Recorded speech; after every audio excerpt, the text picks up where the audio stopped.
Man, I feel like some kind of NASCAR racer with all these stickers on my deck box. Anyways, shoutouts to CartQuest in New York. My favorite store I like to go to, Tito, and also Ice Age in Centerville. Really good ice cream. Hey guys, this is David here with the deck profile for you guys. As you see on the title, it is the Silverthorn standard deck. From what I heard, it actually recently won Worlds. I actually didn't know. So here's my deck profile. Going to the grade 3 lineup, I am running, obviously, the best card for this deck is the Lukier. I am running 4 of it. Its skill is if you call 2 or more, Vanguard or Rearguard skill, it gets plus 10. So, and then second skill, you can only use it once. Counterblast. Counterblast 2, discard a card from your hand and call any number of Silverthorns in your soul and call them out to your rearguard. And then your front row gets plus 3. So pretty solid. It calls out a lot of cards from deck, so you're not using too much resources from your hand. So it definitely has a very defensive factor, and you get to call out free cards for attacking. So definitely really good. And it is a very expensive cost as well. Going to the other grade 3 lineup, I would probably say this is the best backup grade 3 for this deck. Dorian. Dorian's skill is Vanguard or Rearguard. At the end of the turn, put all of your units in the soul. Draw a card for every 2 cards that you put in the soul. So if you put 2, you'll draw 1. If you put 4, you'll draw 2. And you would retire this if it's on the rear guard, and if it's on the vanguard, you would just put in the soul and draw cards for it. And if you put 4 or more, you can grab another grade 3 and put it to your hand. And it has to be Silverthorn, so key factor is Silverthorn. And then I am running 2 Chimeras because countercharging is very valid in this deck, and I think that you do need to run it because you want to use Lukier's skill twice, obviously, because the counter blast amount, but you want to try to extend it to a third one if you do need it in some plays, which it actually does happen depending on the matchup that you have. Going to the grade 2 lineup, I am running 4 of the dragons. Skill is if you call 2 or more, it gets plus 10, so it's a 19k beater.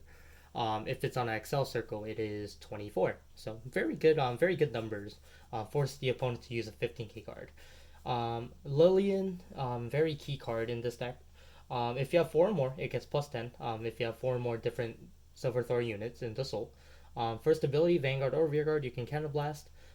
Search up to 1 card with Silverthorn in the name and put it in the soul. So most likely you would try to put the Luke here into soul, and you only use this once. So you put the Luke here into soul, most likely try to get it with the Dorian turn. But Lillian is a 19k beater by itself as well, without having certain requirements except for the having 4 different units of Silverthorn, which is pretty easy. And then I'm running 2 of the 8k attacker 15k block when it's on Guardian Circle, or it gives the Luke here 15k on the block. So it's basically a 15k guard, which is pretty good. From 15k guard, so it's like a until end of the battle. So it's a 20k guard. It's really good. 2 of it is fine, but you wouldn't run more than 2 just because it is an 8k, and other than the guard factor, it is not really needed. So just 2. It's good on defensive factors, but I'll be honest, I've never got it too much. I'm running one of the knife dancers because countercharge is very important in this deck.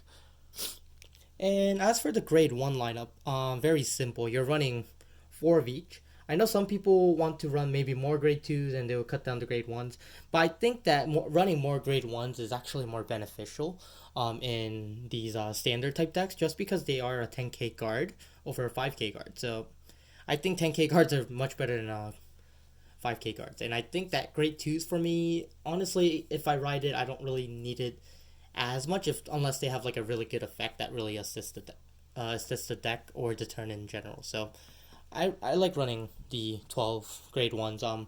Sometimes I extend running grade 1s to 14, but obviously for this deck, I think 12 is actually enough.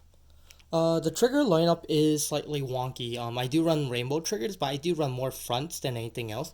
Crits are only there just for the name, and I like to mix in some crits in a front deck just because I do want to pressure the opponent or give my opponent a heads up that I do run crits and you shouldn't just take my Vanguard if possible. So I do like crits just because it does give a push and it makes the opponent more aware of what cards they have to guard against. And if you obviously just run front, I mean they're just gonna take the Vanguard. So I think adding crits does help with that. And I think crits are the best way to win in Vanguard in general.